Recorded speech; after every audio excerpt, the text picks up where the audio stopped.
everybody, I'm Kerry Goulder from Kid Giddy, and I'm here today to show you how to make these doll tops for most of your 18-inch girl dolls.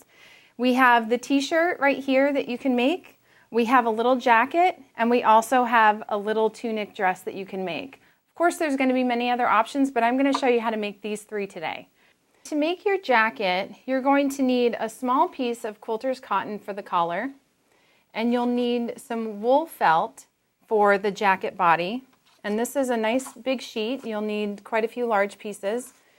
Then you'll need some pins to attach the collar and the sleeves. It'll just make it easier. And you'll also need some clipping shears.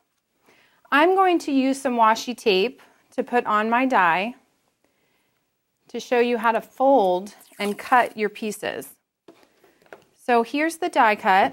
We have the body piece right here. This will cut the two front panels of the jacket, and it will also cut the back panel. We have a pocket piece, the tab that will be for the dress later. We'll have the collar, and this is the arm sleeve piece, which is also cut on the fold. And we have these three little decorative pieces which can be used as buttons or other fun decorations for your pieces. To cut out the body piece, we're going to lay down a little piece of washi tape along the edge to show where the fold starts and stops. This will make it a little bit easier for you to place your fabric right along that folded edge. You'll be able to do this for the sleeve as well, but we'll just get started with the body piece. So I'm going to cut my first piece on the fold, and this will be the back panel. I'm going to lay my fabric right up against this little piece of washi tape because I know that's where the 2 points end on the top and the bottom.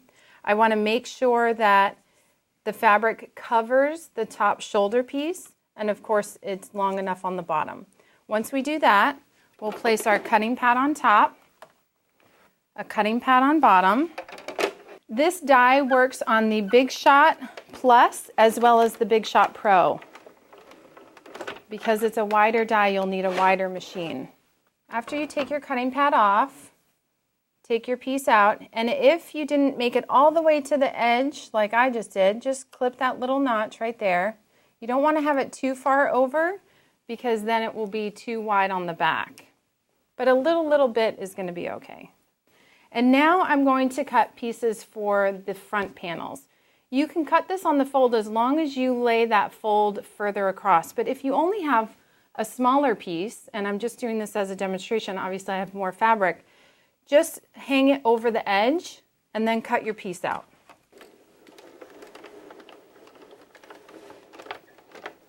Once you have this piece, you'll see that the fabric is still attached on the top and the bottom. We're just going to cut that right off. Straight across. This extra fabric will allow us to create a fold as your hem when you finish your jacket piece. Make sure that your two front panels match in terms of size and length when you place this extra fabric there. Once you finish cutting out your front panels, cut out your arm sleeves the same way. We're going to lay down our washi tape on the sleeve, and we're going to cut out all the rest of the pieces that we need. The collar piece is also cut on the fold, so make sure that your piece has a fold on this top edge of your piece. So you can just lay down your washi tape right there as well. Just helps you to know exactly where that mark is. And the sleeve is as well up here. Right there and right there. So we're going to cut out all of our other pieces and then we'll get sewing. The first thing we're going to do is we're going to attach our front body pieces to the back piece. To do that, we're going to place our fabric, let's line it up right here, on this side and this side. If you want to put pins here in the shoulders, you can. I'm just going to take it right over to my machine and I'm going to sew one shoulder and the other shoulder. We're going to do a 1/4 inch seam allowance here, and we're going to do a back stitch at the beginning and the end of our stitch to secure the shoulder pieces together. With our shoulder pieces sewn, we now have a panel that looks like this. We have the back panel and the two front panel pieces. Our arm sleeves are going to be sewn in here, and then you'll have the two pieces opened up as well. So to start, pin the center of your arm sleeve, flatten out your seam, pin the center, and then you're going to pin the two corners.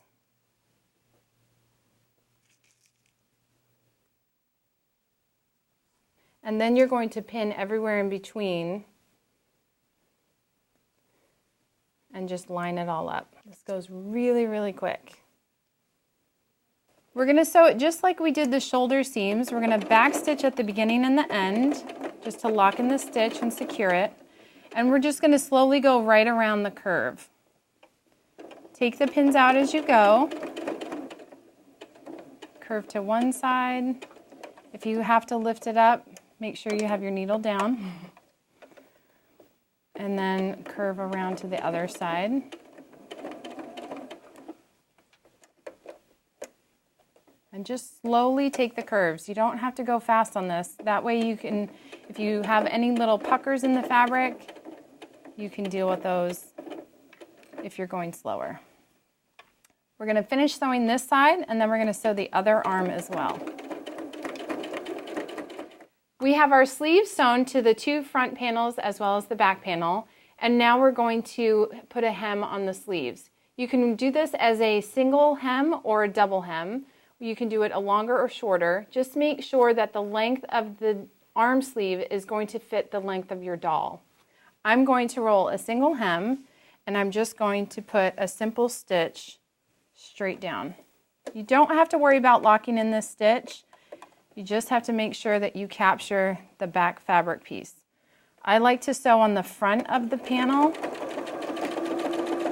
so that I can get a nice clean stitch. We've sewn our sleeve hem, and now we're going to fold the front panel over to the back panel, and we are going to line up our corners of the sleeves. We're going to line up the armpit on both sides. Press your seams open and line up the two armpit seams. And then line up your corners down at the bottom of the jacket and put a pin in there. And we'll do that to the other side. And then we're going to sew from the sleeve corner to the armpit all the way down to the bottom of the jacket, and repeat that on the other side. When I start my sleeves, I like to start a little further inward. What that does is it allows me the opportunity to not start the thread on the edge of the sleeve, and then it will just kind of wrap around the sleeve. If you start your stitch further back on the sleeve, you have a really, really clean thread right here. You won't have to worry about clipping and having little pieces starting to come apart. We have our jacket put together, and we're going to turn it right side out. When you're working with wool felt, try not to push too hard or poke anything too hard and pull, because it can spread out a little, rip a little. You don't want to do that. We have our collar pieces. We have the one felt piece on the fold, and we have the quilter's cotton piece also on the fold. And we're going to sew right from this corner all the way down to the other corner, around the outer edge, and down to the inside corner again. Okay, we're going to leave this edge, this inside circle, open. We don't want to sew that part. As you're sewing this, it's also a 1/4 inch seam allowance. And you also want to back stitch the beginning and end. Make sure that you have your needle in a needle down position so that as you're pivoting, your needle, as it comes up, it will want to shift the fabric. And you want to make sure that the fabric stays in place. Because this is an outside curve and you're going to turn it inside out, you need to notch your fabric. To do that, I just start by going in one direction with a little clip, and then I'll go back in the opposite direction, and it takes out a little triangle. You're going to notch your fabric all the way around. Because these are also sharp corners, you could take a little bit extra off of the corners if you want, just to make sure it's not going to be so bulky. Now that we've finished notching all the way around, we're going to turn it right side out. And as you do this, put your finger in there to poke out the corner, and then take a little turning tube stick and just gently poke that corner out without poking a hole in the fabric. I've done that before and it's very frustrating, so learn from my mistakes. We're going to top stitch this just to give it a nice look and feel. So we'll just flatten out our edges. You can press this if you'd like. You just want to stay close to the edge, not too close, but not too far either. Now that our collar is nicely top stitched, we're going to fold it in half. And we want to do this to find the center seam. Okay, so I'm going to put a little pin right in here.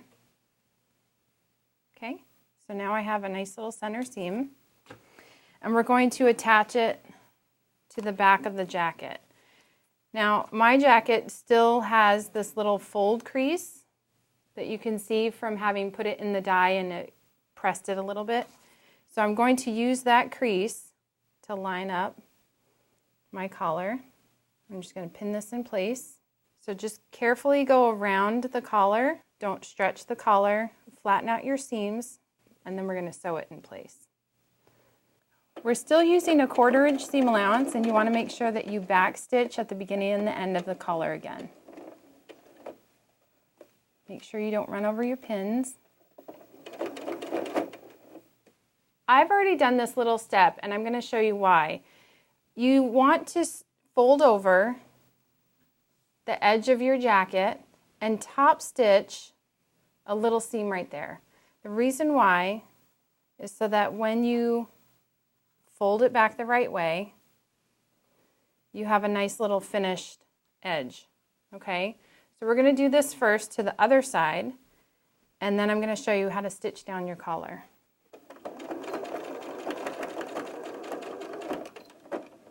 Trim off any excess threads, and then we're going to turn those little collar corners out.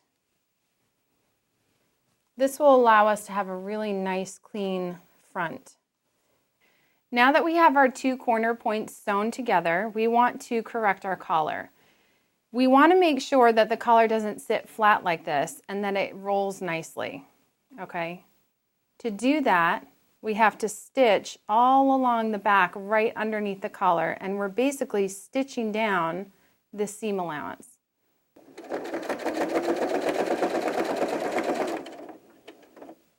Now that we've finished our collar and we've rolled it under, we're going to finish the self-facing along the 2 front edges, and we're going to hem the bottom edge of the jacket. Once you do that, all that's left are the finishing details. You can add some front pockets. You have a little pocket piece on the die. You can use some of these little pieces to add buttons, just like I did on hers. I used 2 pieces for each button, and I used a little bit of embroidery floss for the center detail. You can use hook and loop tape, or you can also use snaps. I have one more thing I want to show you, and that is how to make a t-shirt using the same die as the jacket and the dress. The t-shirt is the exact same construction as the jacket. You just need to fold 2 pieces for the front and back to cut out the front panel and the back panel. But you're going to sew the side seams the same. I also serged my edges, so you can serge yours, or you can just sew it on a regular sewing machine as well, and then you finish the top. If you want to use a t-shirt that has some memory to it, and you want to use the bottom edge, you can use these bottom edges and just make sure, as you're placing your fabric on the die, you line up the edges where you need to for that fold, and then keep this sewn hem right up above your bottom line. You don't want that edge to be cut, because then you can use that as your bottom hem, and you can also use that as your sleeve hem. That way, the only finishing you have to do is a little cute detail on the front and the little cute collar roll on the top. So I hope you have fun making t-shirts too.